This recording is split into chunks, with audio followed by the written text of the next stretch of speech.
Hello and welcome to The Late Show. Today is a special programme as we mark the 80th anniversary of the start of the Second World War, the most deadliest war in the conflict of human history. My guest for this programme is Major Rhett Parkinson, the Director of the Armed Forces Christian Union, and RAF pilot Alex Barker. Welcome to the programme, gentlemen. Thank you very much. I think you guys did a fantastic job when we marked the 75th anniversary of the D-Day landings, and now we're talking about the 80th anniversary of the start of the Second World War. But before we do, Rhett, can you talk about the organisation you head up, the Armed Forces Christian Union, and the wonderful job that you do and your organisation in supporting Christian servicemen like Alex, and why it's so important that you get our support? Well, Simon, thank you for having me back on the show. It's great to join you again. Certainly, we are a charity that has been around since 1851. We started as the Army Prayer Union, an all-ranks organisation, and prayer is still our basis, our bond. It's probably the most important thing we do. And we support our Christians in the armed forces with prayer through a number of prayer support teams, prayer groups up and down the country, possibly something that some of your viewers might be interested in. We also help in terms of discipleship, so we run events that are orientated to young men and women serving in the armed forces and their families and how to support them. We do a lot of visits, so we have 15 staff. A number of us get out on the road. We probably, between us, do 20, 30, maybe 40,000 miles a year. Often individual visits, maybe a quick coffee in the office. These guys are generally quite busy. Just asking how they're doing and praying for them. And lastly, we produce resources. So things like daily devotionals that are relevant for people in the forces, or can I be a Christian and kill people? Helpful things like that. Very important. Alex, it's great to have you back on the programme. Maybe we should recruit you as our military historian for this channel, because you did a really good job last time when we discussed the 75th anniversary of the D-Day landing. So can you share a little bit about your background, what's it like to be a Christian serving in the Royal Air Force and the C-17 planes that you fly on behalf of the RAF? Well, I was pleasantly surprised to be invited back, but you did a great job. Happy to come back, and I thoroughly enjoy these. Being a Christian in the RAF is, they often say when you go through training, you're an officer first and then you your trade. So for me, that'd be pilot. But in my mind, no, I'm a Christian first.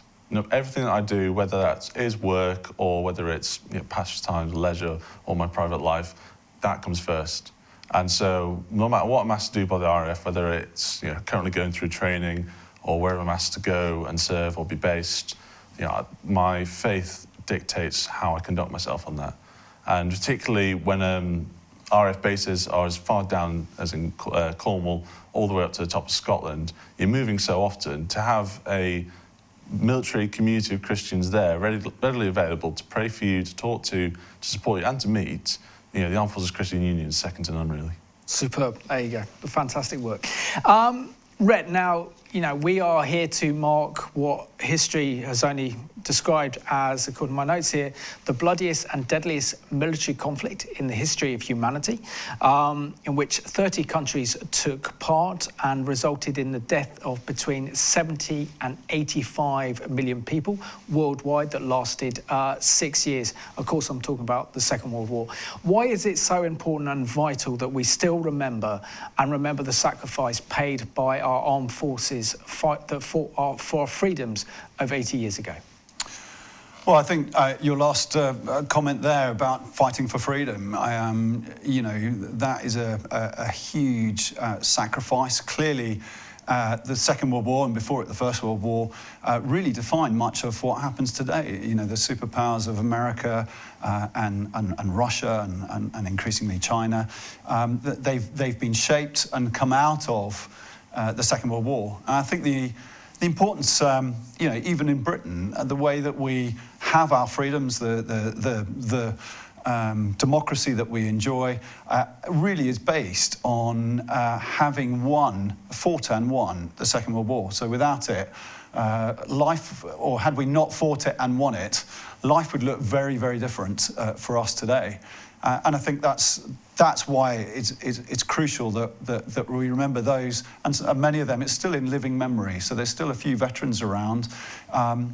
And I'd say, perhaps as well, that if we don't learn our lessons from the past, then the danger is we'll repeat them in the future or repeat them today. And Alex, the RAF came into its own during the Battle of Britain during the summer of 1940. What legacy has the Battle of Britain and the RAF's role during the Second World War had on the RAF as an organisation today? And what do you learn about it as a trainee pilot? Well, we celebrated the 100 years anniversary of the RAF last year. So the RAF although it was formed in the First World War and served distinction in the First World War, it was really the Second World War that the RAF came into its own, like you said. People, when you think of the RAF nowadays, people think of the Battle of Britain. They think of the Spitfire, the Lancaster, the Hurricane, and obviously we have the Battle of Britain Memorial in flight, which really does help to enforce that because it was our finest hour. And not just in terms of looking back to the example that those pilots set, but in terms of the RAF's excellence in terms of developing technology. We've always been at the forefront of technology, whether it's radar back in the Battle of Britain or the F-35 that's just come in now. It's set that frame of thought, that doctrine, that mentality that we're going to continually strive, not just to be the best we can now, but continually develop and grow as a unit. Excellent. So let's have a look at this video, which marks the start of the Second World War that took place on the 1st of September, 1939.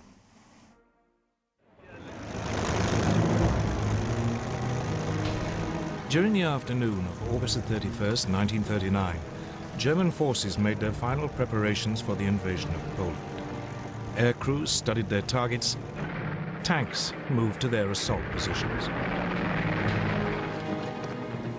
Then, in the early hours of September the 1st, German soldiers dressed in Polish uniforms attacked a radio station on the German side of the border, leaving behind some bodies.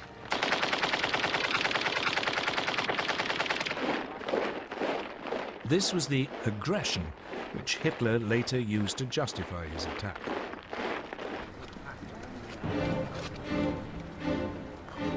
At 8 that morning, German troops pushed aside the Polish frontier barriers and mobile forces raced forward.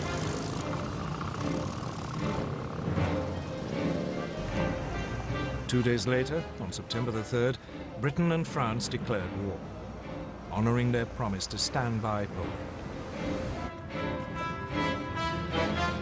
But by then, the Poles were in deep trouble. They were not only outnumbered, but facing a new form of warfare for which they were ill-prepared. Blitzkrieg.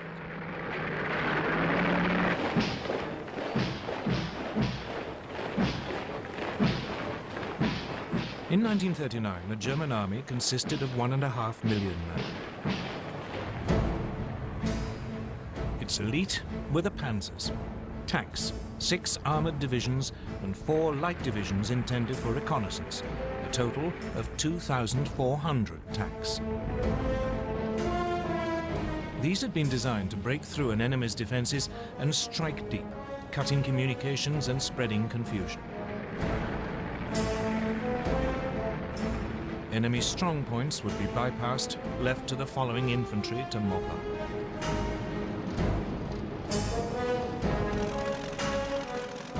The new German Air Force, the Luftwaffe, was also designed for blitzkrieg. It had 2,500 aircraft lined up against the Poles. The most notorious was the Junkers Ju-52 Stuka dive bomber. It was a form of flying artillery, making pinpoint attacks in support of the fast-moving ground forces. The Poles could muster just 600 planes. On the ground, it was just as bad. Poland's army was just 500,000 strong. It had only 880 tanks. It even had 11 brigades of cavalry, lances and horses against armor. But it wasn't just numbers that gave the Germans their advantage. They used their panzers in a radically new way, as separate, hard-striking units. The Polish tanks were dispersed to support their infantry. The Poles' task had been made even more difficult by the German takeover of Czechoslovakia. The west of the country, including the capital Warsaw, was now surrounded on 3 sides by German-controlled territory.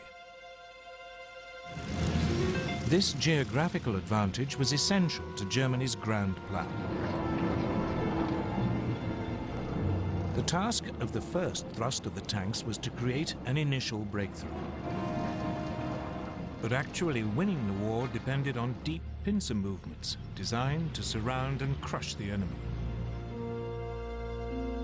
These would come from Army Group North under General Fedor von Bock.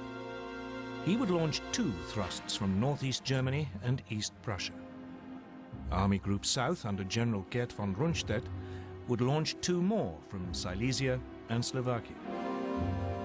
The aim would be for the pincers to meet near Warsaw and Brest-Litovsk.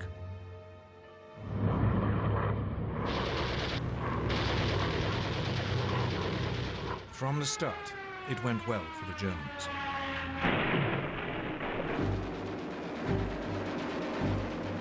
The Polish Air Force was effectively eliminated within the first 2 days.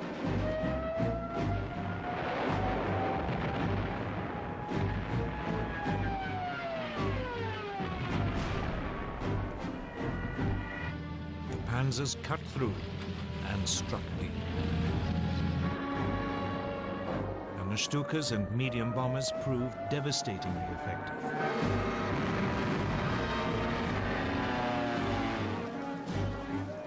The Poles were sliced apart, pinned into pockets which yielded vast numbers of prisoners.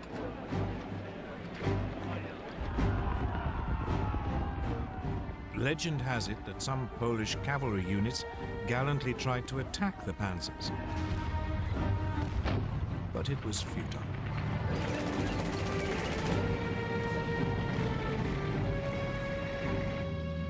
They were just brushed aside. By September the 8th, the inner pincers had met up.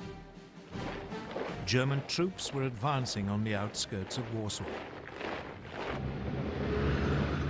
On September the 17th, the outer pincers met at Brest-Litovsk.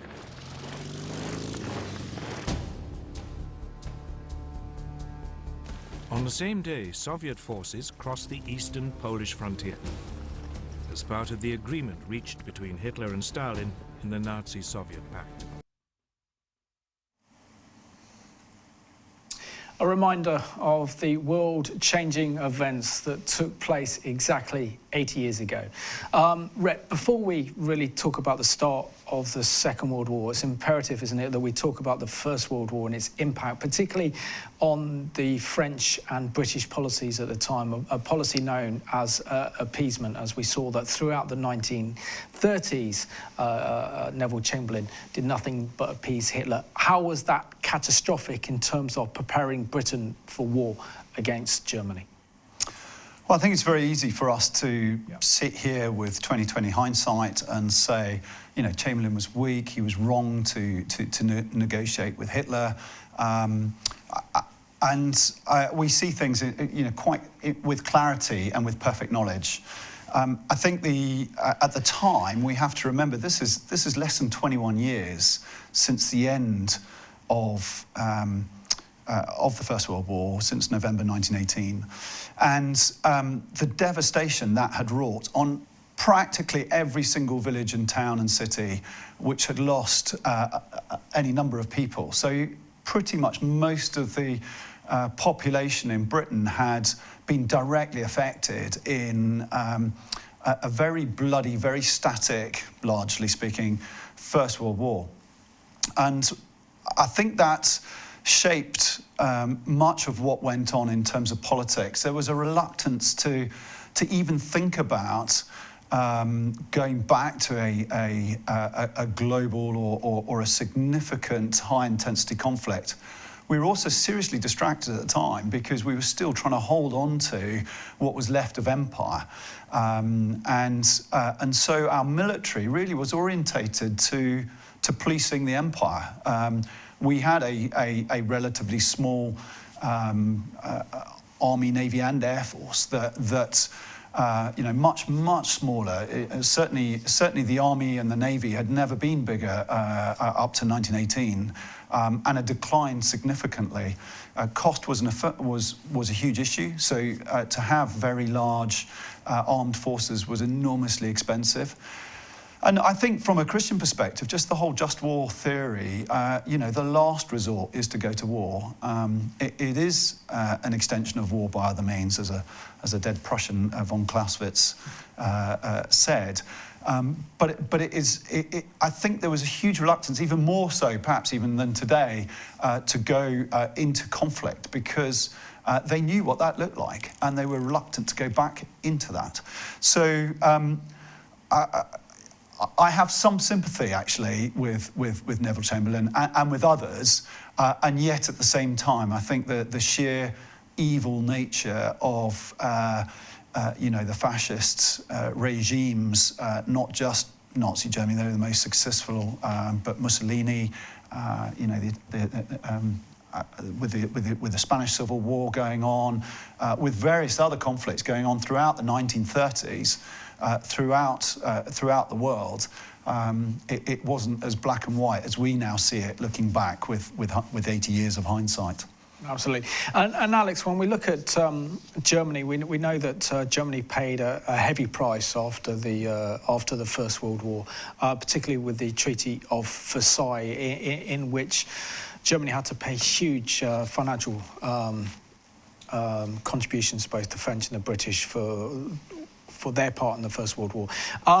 But how did an ideology that was driven at the very heart of the Nazi ideology was anti-Semitism, combined with militarism, literally bewitch an entire nation that everyone virtually followed Hitler's orders? Yeah, if you look at the period from the end of the First World War to when the Nazis took power in 1933, there was just a series of events which almost pushed the German people into the Nazis' grasp. Hitler presented a very respectable, very competent image of the man who had all the answers, very charismatic on the stage. And when you look at everything from the Treaty of Versailles, like you mentioned, the devastating repayments, the humiliation, Germany had to take the entire blame for the war, the loss of what was seen as German lands, with large amounts of German population as well, going through to the 1920s, where there was hyperinflation, far right, far left uprisings almost every month. The incompetency of the Weimar Republic, to an extent, that's still debated. And then all the way up to the Great Depression, there was just so little for the German people to hold on to the status quo that they were just crying out for something to give them an answer. And Billy Graham, in a speech in the 1980s, said that as well as the economic and political vacuum in Germany, there was a spiritual vacuum. Yeah, like I said, people were crying out for direction, for hope, for leadership. And they're Christians, good Christians, and the church and Christ should have filled that gap. But instead, they were lured away by the earthly charms of what turned out to be a very evil regime. And very devastating consequences for Germany in doing so. So let's have a look now at this news report that occurred at the time, back on the 1st of September, 1939. And here at home, our manpower is complete for attack and for defense.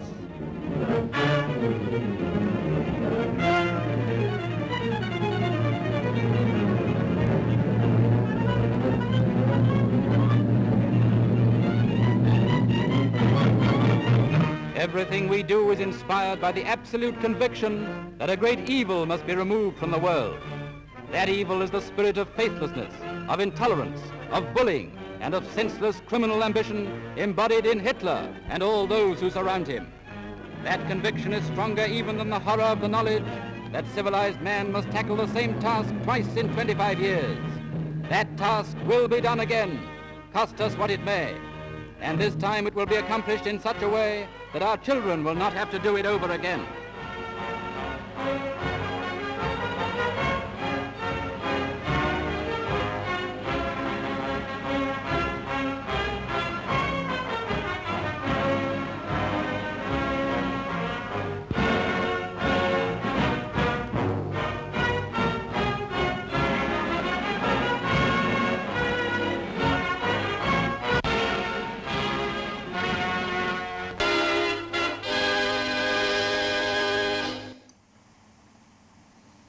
So if you were alive on September the 1st, 1939, that is what you would have seen on your news. You wouldn't have been able to see it on television sets, but you'd have to go to the cinema to actually see that.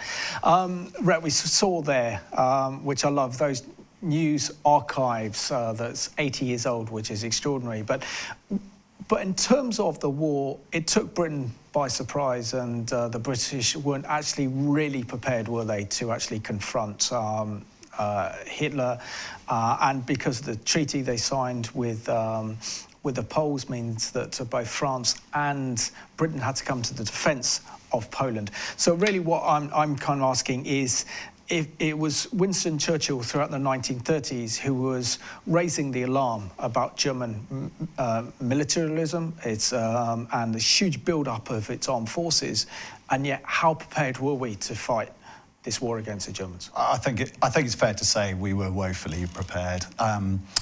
You know, he was a little bit of a lone voice. There were a few other sort of hawks who were sounding the alarm, but I think with the brutality and the recent history of the First World War, people didn't want to accept that Hitler and the Germans were actually a threat. And of course, ultimately, you know, Italians and the Japanese and other Axis powers that very quickly fell in behind him during the course of the war. And so I think, you know, Churchill did have a remarkably clear mind. He was arguably the first to recognise that we almost came out of the Second World War straight into the Cold War with the Iron Curtain. He was the one who coined that expression, you know, from the Baltic in the north down right the way through the middle of Europe. So his voice was a bit of a lone voice, and I think because of the cost in money, the cost in lives, the human cost, there was an unwillingness to acknowledge that Hitler and the Nazis were this growing threat in the middle of Europe. We still had our allies in France, you know, with the Poles and with various other countries throughout Europe. But I just don't think that people were able to accept the reality of what was coming. And so, yeah, September 1939, we were desperately ill prepared, and it's by God's grace that actually we even survived the first sort of 12 months of the war, really. Absolutely. And just a little bit more on the deployment of what is known as Blitzkrieg by the Germans, using the latest technology at the time in order to effectively just roll over nations. The combined use of the Panzer tanks together with the Luftwaffe at the same time to carry out, which was revolutionary at the time. So can you explain to us why this was so effective and how it was so effective? Yeah, it came out of the First World War. So everybody sat down afterwards and said, what are the lessons? The French went, well, you know, we had a big battle, we lost a lot of people, but we held Verdun, and there were a series of forts around there. So they built the Maginot Line. They thought, right, you know, it's all about static defences with a small mobile reserve behind it. Actually, the Germans studied the British doctrine, and it was a guy called General Liddell Hart, who said, well, no, actually, the tank is a game changer on the battlefield, and we need to create combined arms manoeuvre units. And in fact, in many ways, the Germans read our doctrine, which we were still debating. Was it cavalry with a horse, or was it tanks, or was it, I think in 1940, we expected and had prepared during the Phoney War to rush to positions that we could then dig in and gain as much of Europe as we could to put our First World War trenches in. Whereas the Germans very much recognised that, being mobile, you could get this psychological shock. And I think that's the Blitzkrieg showed that because they were moving so fast across the battlefield, although the French and the British reacted, it was always too slow. It was always 24, 48 hours too slow. And so by the time we put an attack in, the Germans were well dug in and already on to the next offensive position, the next strong point, the next river, the next piece of vital ground. So we were constantly playing catch up. We had learnt some lessons, and in fact, in 1940 there was a combined arms attack by the British near Arras, and that gave the Germans a big scare. And because of that, they were reluctant to press home on the Dunkirk pocket, and that was one of many factors that allowed us to withdraw many of our troops, tens of thousands of our troops, off the beaches in Dunkirk.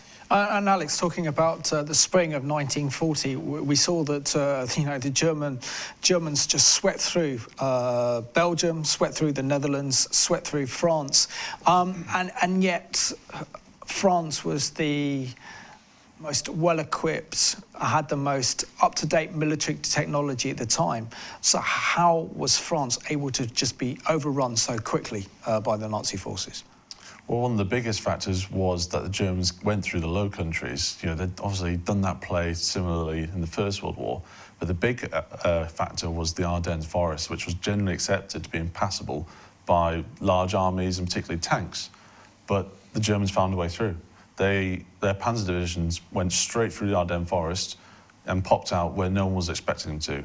And that is where they were able to charge on forwards, split the Allied forces in half, which obviously led to the Dunkirk pocket, and eventually press on to Paris. And as Rhett mentioned, that psychological element, you know, the fall of the national capital, which was declared an open city because they didn't want any damage to befall of it, really affected the French psyche. They continued to fight, but then the Italians entered the war and obviously swept in from the south, and just the ability to defend from that position. You had forces in the north, forces in the south, forces all over. They weren't able to put up an effective resistance, and eventually they capitulated, not without a great deal of heroism. The French tactically did perform amazingly, particularly the rearguard action at Dunkirk, but in that strategic picture, they were just completely outnumbered. And Rhett, how frightening would it have been for those British soldiers running to the beaches of Dunkirk and hoping to somehow, via miracle, get home when there were over 360,000 British and French troops just there on the beaches of Dunkirk in May 1940? Well, I think, I mean, many of them wouldn't have even had a chance to fire a shot in anger. If you weren't in a key position that the Germans were attacking, your orders come through to withdraw. It's very confused. Battlefields are, even today, with all our modern surveillance and target acquisition, reconnaissance satellites and so on. It's very complicated. And when you're down on the ground as an individual, you're very uncertain what's going on. You know things are going on around you. You get snippets of information. Some of it is true. A lot of it is just rumor control. And so people are milling around in confusion. I think this is where leadership comes into it.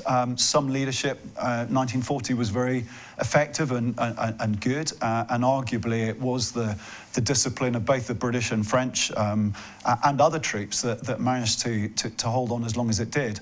But massively frightening. You've sat for months and months waiting in this sort of phony war. What's going to happen? Maybe they won't come. And the next thing you know, within 7 to 10 days, you had all your planned. You're going forward for the first few hours, first few days, and very quickly you're getting reports that actually the Germans have broken through and they're behind you. So you start withdrawing, but it's not particularly coordinated very frightening. Yeah. And I remember my grandfather was on the beaches of Dunkirk, and there was a great deal of anger amongst the British troops, the role of the RAF. Why weren't the RAF there defending the soldiers on the beach? Of course they were. But can you share with us the important role that the RAF played during the evacuation at Dunkirk, which saved our army and saved our nation from Nazi invasion? Yeah, rightly, the soldiers said, where's the Royal Air Force? They weren't overhead at the Battle of Dunkirk, that's because that's where the war wasn't being fought there. The RAF were throughout the rest of France. There were a number of fighters and squadrons based in French airfields, and they were engaging the Germans away from the beaches. That was, the priority target, is keep the fighters away from the beaches. Obviously, some got through, and even Bomber Command were active in trying to slow down the advance. But eventually there came a position where Hugh Dowding very presciently foresaw the fall of France. And a very famous letter, which I've been very fortunate to see, he wrote to, I believe it was Winston Churchill, and he said, we need to pull the fighters back. We need to pull the squadrons back for the defence of Britain. And it was agreed to. And by that miracle, that amazing display of leadership and strategic planning, we got fighters and aircrew and squadrons back to then successfully defend during the Battle of Britain. Which leads me on to the most important question of all, Rhett, and that's the power of prayer. And I know that King George called for a national day of prayer and repentance, and so many people flocked to the churches to seek God's intervention in an incredible way. How vital was prayer to the deliverance of this nation, and how desperate was our nation in May and June 1940?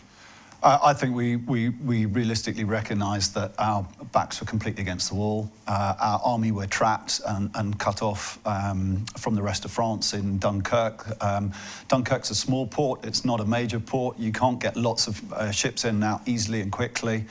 And so in light of that, often we turn to God in our hour of desperation. And in fact, I think I'm right in saying he called 6 days of national days of prayer throughout the Second World War. His father had done the same in the First World War, just once in the beginning of 1918, and the war was over by the end of that year.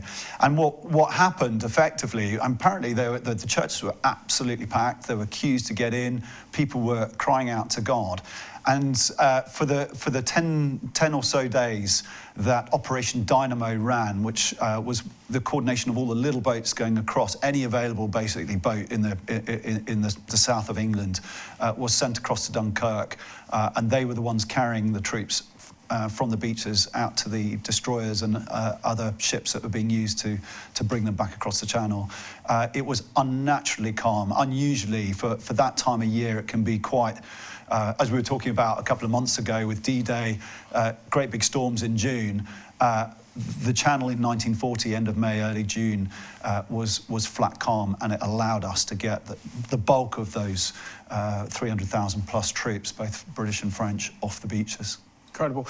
And of course, what happened in the summer of 1940, the RAF came into its own, didn't it, Alex, in defending this nation with the famous Spitfires and the Hurricanes.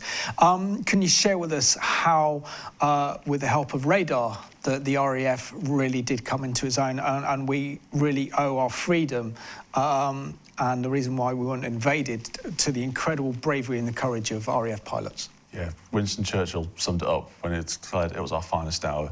And we always look back to that for inspiration.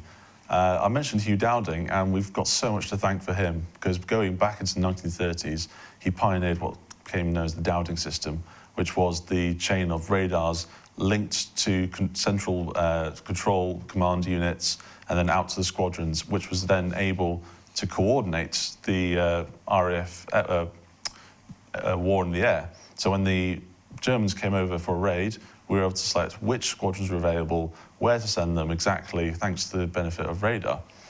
You mentioned the Spitfires and the Hurricanes, which obviously played a massive part in the defending the war for air superiority, but the Battle of Britain also extended to Bomber and Coastal Command. Whilst the Fighter Command were defending air bases and cities, Bomber Command was suffering heavily going out over to France and bombing German airfields, and particularly the ports, where the Germans were massing loads of barges to transfer troops across. So it was a complete total war effort with fighters, bombers, and also transport and civilians moving aircraft around. One of the greatest benefits is that we were on home turf. If the Germans lost an aircraft or was damaged, it took them days, potentially weeks, to get the parts and to repaired and get back in the air. If we had an aircraft damage, it'd just go to the factory next door and be back on the flight line in a couple of days. And if an aircraft was shot down, if the pilot survived, he'd land in a, be picked up by a farmer, and he'd usually be flying in the afternoon if he's perfectly fit. Whereas if the German was shot down, usually it was over Britain on the Channel. More often than not, they were captured. So let's look at this really good video that looks at the history of the Battle of Britain that took place in the summer of 1940. RAF fighter pilot, World War II. Royal Air Force pilots consisted of volunteers who were an average age of 20.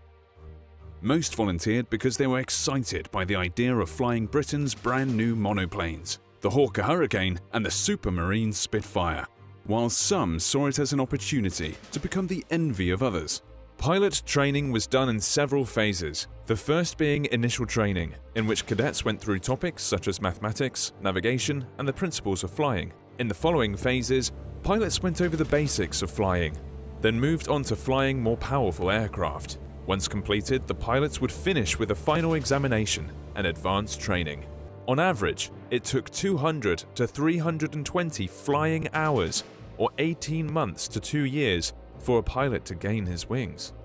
RAF pilots wore a dark blue uniform, and their equipment consisted of a leather flying helmet, oxygen mask, flying goggles, headphones, life jacket, a parachute, gloves that covered the wrists, a silk map, navigational computer, and an Enfield Mark .38 revolver.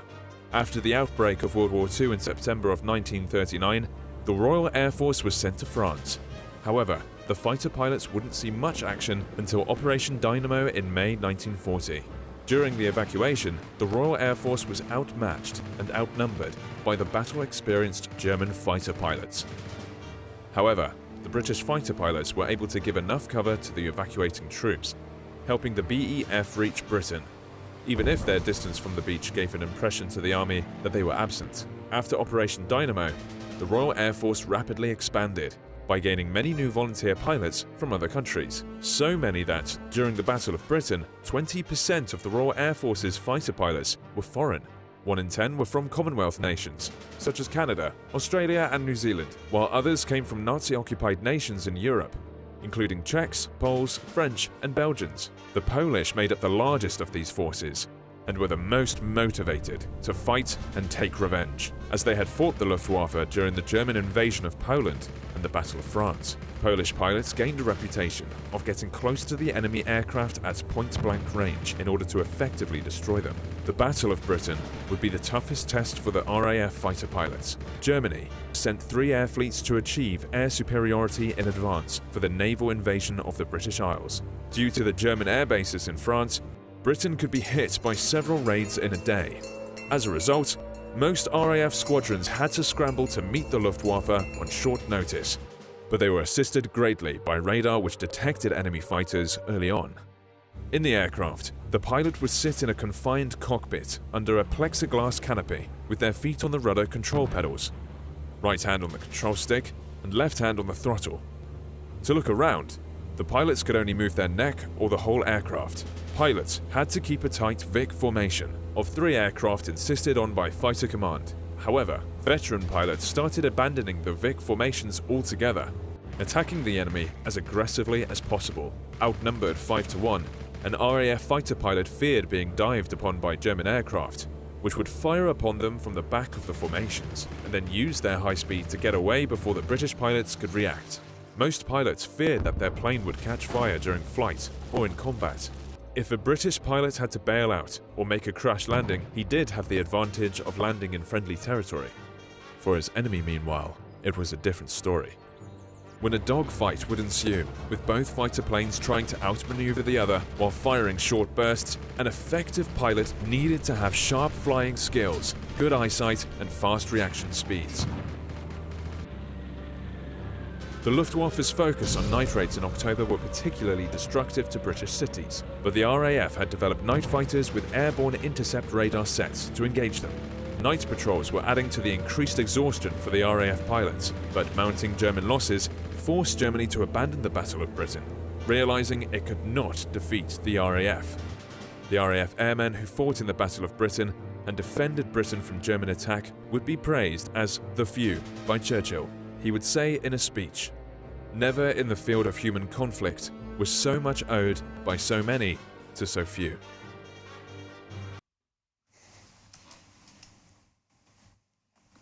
And we saw from that great video there the important role that the RAF played in defending our nation during its darkest hour. Rhett, I don't think we can possibly imagine, could we now, 80 years on or 79 years on from the Battle of Britain, how crucial that battle and air fight was for the survival not only of Britain but for the free world. No, I mean, there were other conflicts going on. The Navy was fighting hard at sea. You know, we'd been kicked out of Norway. We had a sort of punitive landings and attacks and had to withdraw. We'd taken some serious losses of ships and elsewhere. So actually, we're pretty much stuck in Britain in the majority of cases, with a few sort of determined men and women scattered across the empire. And really, it was down to the Air Force. So most, the Army sort of largely sat there trying to re-equip, retrain, and get sorted, and very hasty sort of defensive positions along the coastline. But we really were rather stuck and relying on the few, as that quote sort of put it so succinctly. And Alex, can you describe for us how the German Air Force, the Luftwaffe, was on the verge of defeating the Royal Air Force, and how it was a change of tactics by Hitler that resulted in the protection of the RAF when he started to use his bombers to bomb London and our major cities? Yeah, towards the end of August 1940, there's what's known as the hardest day, where the Germans threw almost everything that they had at Britain, and in return, the RAF sent up pretty much everything that they had as well. And that was one of the bloodiest, I think it was actually the bloodiest day of the Battle of Britain, where both sides suffered immense unsustainable losses. And at that point from onwards, the RAF were very much on their knees. If the Germans had kept going at that pace, which they could have pretty much maintained, the RAF would have collapsed and the skies would have been left open to the Germans. But fortunately, by an act of God, an RAF bomber found its way over Berlin. That wasn't the target, but it found its way over Berlin and dropped its payload, and this incensed Hitler. So he gave the orders that British cities had to be bombed. And obviously Goering, he was a actually very clever air tactician, and he wouldn't have made this decision. This was a political decision. And so the Luftwaffe swapped focus from the RAF airfields and RAF factories to the civilian populations, deliberately targeting cities just because of Hitler's own will. This gave the RAF the breathing space to retrain, rearm, re-equip and repair, and then they were able to strike at the bombers which were being diverted away, and they were safe in the airfields. And that was the critical moment at which the Battle of Britain was won. And Red, we look at other major conflicts. The North Africa campaign, and was that the turning point for the British, the first time that the British had really defeated the Axis powers in North Africa in that battle? Would you say that was the turning point during the Second World War? Well, we'd been fighting North Africa since 1940. We'd sort of gone backwards and forwards 5 times. Up to the first Battle of El Alamein, which was largely defensive, stopped Rommel getting to Suez Canal, a desperate last throw of the dice, really. But having gone back into the offensive towards the back end of 42 and won the Battle of El Alamein after 10 days of very brutal warfare, really just attacking each other, we ended up, they say, there is an expression, I can't remember who is attributed to, that before the Battle of El Alamein in 1942, we never really won a battle, and afterwards we never really lost a battle. I don't know if that's exactly true, but that was the turning point of the Second World War. And Alex, we're down to less than 3 minutes of the programme, so if you sum up how vital and how much did the Second World War shape our history, but also the way that the RAF conducts itself today and the way we fight modern warfares? I think the best way to summarise that is before the Second World War had even finished, the Cold War began. The advancement of nuclear technology was happening already, but it really shot forwards during the Second World War. And within, I think, 5 years or so, you had the Americans, you had Soviet Union, British as well, all armed with nuclear weapons. And that really set the scene for the rest of the 20th century. And we're still feeling the effects now. The Second World War has had effects lasting to today. That's why we still talk about it. It's still why it's so relevant. 80 years sounds like a long time, but I think very few people feel that disconnected from it. You look at conflicts around the world which have roots going all the way back to decisions made at the end of, or during or at the end of the Second World War and throughout the Cold War. And that's obviously affecting how the RAF, or where the RAF fights today and how we fight, particularly with that surge forward in technology. For example, the development of jet aircraft during the Second World War. And Rhett, how can we remember the incredible sacrifice that was made for the freedoms that we have today by those brave men and women who served defending our nation against the Nazi threat? Well, I think Remembrance Day is becoming, if anything, more and more important as many of our veterans die. We've had so many conflicts since. It's not just the fact that men and women have served and fought and died in the past, particularly as we remember today, the Second World War. We still have men and women. There are over 30 operations currently running around the world where British armed forces are engaged. And so really, I think the key takeaway for me is pray. We're all called to be soldiers of Christ. Our spiritual battle is fought through prayer. So really, I think I would just urge anyone listening to this, pray, pray, pray. I just want to thank you, Rhett, for being my guest on this special Late Shows Remember the Second World War, and also Alex as well. Thank you so much for being my guest on today's programme. And I want to thank you all for watching this programme. Many of you probably still alive and remember the horrors of the Second World War, but many of you also realise that 80 years is not a long time when we look back at history and to realise the great danger and the peril that this nation was in. It was thanks to praying men and women and our national days of prayer that saved our nation, saved our army, and delivered us from the evil of Nazism. That's why we remember the sacrifice that was paid for our freedom during the Second World War. So this is a special programme dedicated to those armed forces who fought and served remarkably during the Second World War.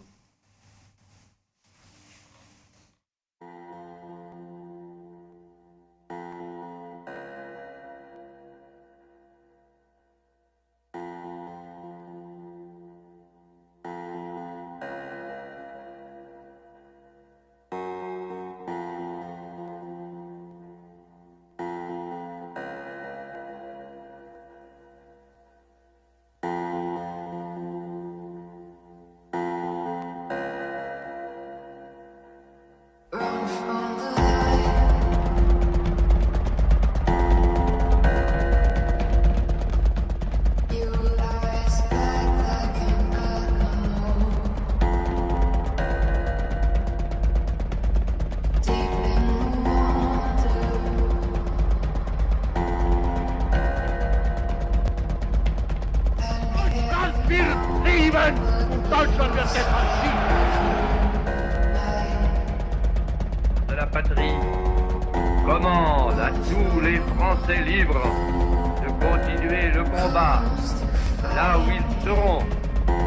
Arm yourselves and be ye men of valor, and be in readiness for the conflict.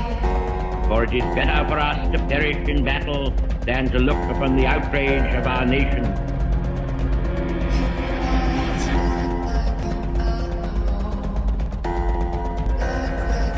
I have nothing to offer but blood, toil, tears, and sweat.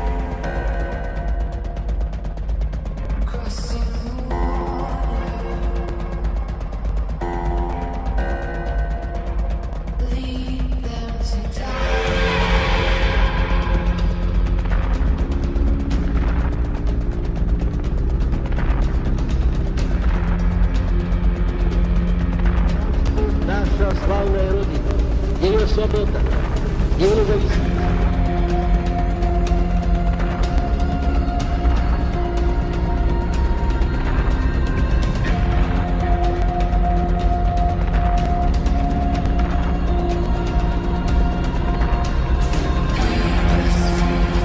Our strength is our unity of purpose. That high concept that can be no end. Wenn nötig, soziale und radikale, als wir ihn uns heute überhaupt erst vorstellen können. Volk, steh auf und durchbringlos! I will be proud to lead you wonderful guys into battle anytime, anywhere.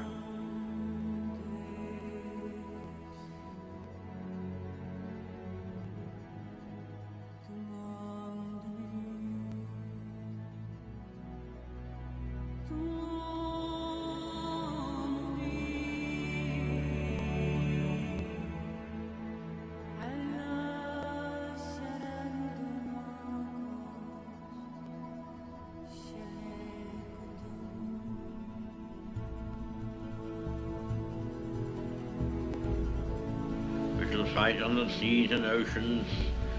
We shall fight with growing confidence and growing strength in the air. We shall defend our island, whatever the cost may be. We shall fight on the beaches. We shall fight on the landing grounds. We shall fight in the fields and in the streets. We shall fight in the hills. We shall never surrender.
Never in the field of human conflict was so much hope by so many. For 1,000 years, men will still say, this was their finest hour. Long live the cause of freedom.